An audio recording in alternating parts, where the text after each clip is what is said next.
La festa del lavoro anima Piazza dei Signori, ma è sempre più la festa del lavoro precario, quella che si celebra il 1° maggio. Per i sindacati ormai non si può più ignorare il cambiamento sostanziale del mondo dell'occupazione. Lavoro, diritti, stato sociale, i temi discussi sul palco a Padova anche dal mondo delle istituzioni. La dignità umana e la salvaguardia della vita dei lavoratori non possono essere mai subordinati alla ricerca del profitto.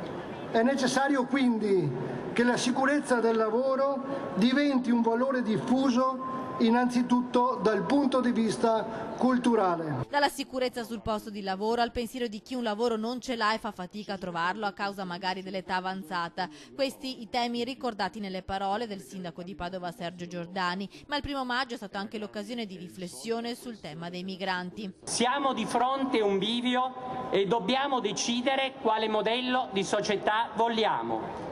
Se una società di pochi ricchi e tanti poveri, di alcuni privilegiati e di innumerevoli sfruttati, che guarda ai migranti come causa di ogni male, che è indifferente al futuro dei propri giovani, oppure una società più giusta che mira al benessere dei tanti, che considera l'immigrato una risorsa, che si occupa del futuro dei propri figli. Al centro del dibattito anche l'Europa, visto l'appuntamento con le elezioni il prossimo 26 maggio. Impossibile che Bruxelles si dimentichi di pensare al welfare e agli ultimi, questo l'appello dei sindacati. È urgente e indispensabile una vera riforma fiscale che preveda la riduzione delle tasse per chi lavora e per chi è in pensione, insieme a un vero piano per il contrasto all'evasione fiscale e contributiva, attraverso un piano anti-evasione tra comuni e agenzie delle entrate. 3 cose erano presenti principalmente: il diritto ad un lavoro sicuro, il diritto ad una buona retribuzione e il diritto